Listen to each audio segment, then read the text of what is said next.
Hai adik-adik semua, selamat datang. Dah sedia ke nak ikut saya dalam satu pengembaraan yang sangat best? Cepat siapkan diri sebab kita akan mulakan safari kata untuk kenal satu perkataan istimewa dalam bahasa Melayu. Jom!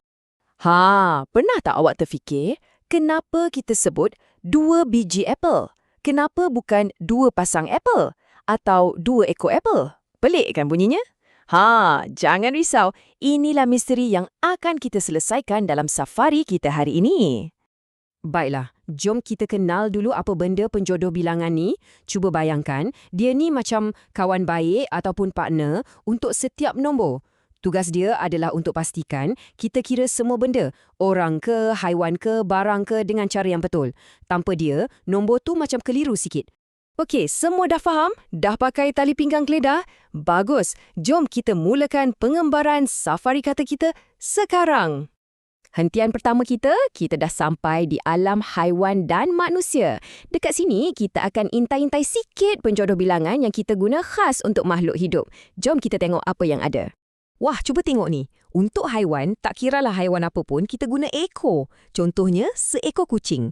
Kalau untuk manusia pula, lagi senang. Kita guna orang. Macam dalam ayat, 2 orang guru. Dan yang bestnya, kalau kita nampak haiwan tu ramai-ramai dalam satu kumpulan, kita panggil kawan. Jadi, sekawan burung. Senang je kan? Okey, dah faham kan? Sekarang, masa untuk uji minda. Cepat, keluarkan teropong safari awak semua, fokus betul-betul dan jom kita jawab soalan kuis.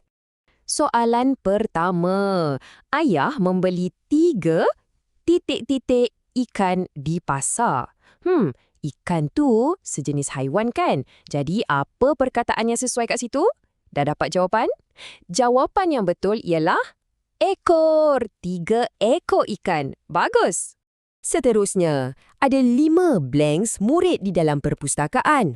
Fikirkan elok-elok, murid tu manusia. Jadi, penjodoh bilangan yang betul mestilah orang. 5 orang murid. Hebatlah awak semua. Pengembaraan kita diteruskan. Jom, naik jeep safari kita. Sebab kita nak masuk ke hentian kedua. Jelajah dunia benda. Dekat sini, lagi banyak penjodoh bilangan yang berbeza tau. Jom kita siasat. Okey. Jom kita tengok, untuk benda yang besar dan padu, macam kereta, rumah atau buku, kita guna buah. Contohnya, sebuah kereta. Kalau benda tu kecil dan bulat, macam telur atau buah oreng, kita guna biji.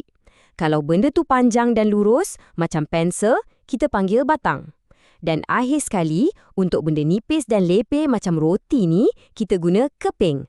Wah, nampaknya setiap benda ada kawan baik dia sendiri kan? Dah sedia? Bagus. Masa untuk kuis lagi. Kali ni, kita nak uji apa yang awak dah belajar tentang penjodoh bilangan untuk benda-benda pula. Jom cuba. Soalan dia, kakak membaca sebuah atau sebatang buku cerita. Yang mana satu ya? Buku ni kan tebal dan dikira sebagai benda yang padu. Jadi, jawapan yang paling tepat ialah sebuah. Betul tak jawapan awak? Syabas. Soalan seterusnya, tolong berikan saya sekertas. Cuba fikir, kertas tu macam mana bentuk dia? Nipis dan rata kan? Jadi, penjodoh bilangan yang sesuai ialah keping. Sekeping kertas. Cemerlang! Wah, kita dah sampai di hentian terakhir safari kita. Ini hentian harta karun. Kenapa harta karun? Sebab di sinilah kita akan jumpa penjodoh bilangan yang istimewa yang kita guna untuk benda-benda yang datang berpasangan atau berkumpulan. Memang macam harta karun bahasa. Harta karun kita yang pertama ialah pasang. Senang je, kita guna untuk benda yang memang ada 2, macam sepasang kasut. Seterusnya, gugus. Ini untuk benda yang berkelompok dalam satu tangkai kecil. Contohnya, segugus kunci atau anggur. Dan akhir sekali, tandan. Yang ni pula untuk buah yang berjambak besar macam setandan pisang. Okey, yang ini penting. Jom kita tengok betul-betul apa beza gugus dengan tandan. Senang je nak ingat. Gugus untuk kumpulan yang kecil-kecil macam segugus anggur. Manakala tandan pula untuk kumpulan yang lebih besar dan berat macam setandan pisang. Nampak kan bezanya? Jangan tertukar lagi tau lepas ni. Dan sekarang, kuis terakhir kita. Kuis harta karun. Adakah awak semua dah bersedia nak buktikan yang awak ialah pemburu harta karun bahasa yang hebat? Jom kita cari jawapan yang betul.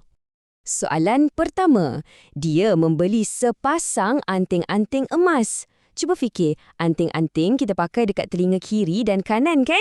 Jadi, ia datang apa? Ya, jawapannya ialah pasang. Sepasang anting-anting. Tepat sekali.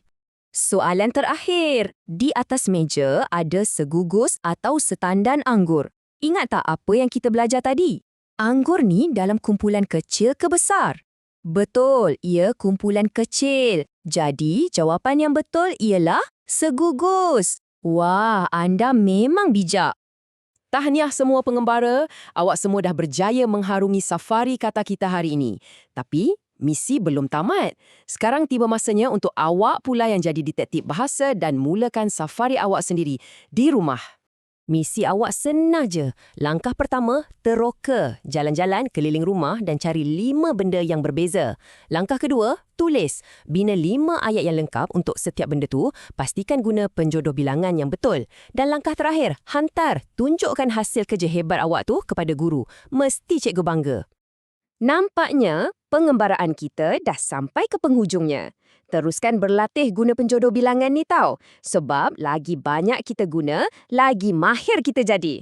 Selamat meneruskan safari anda, wahai detektif bahasa semua. Jumpa lagi!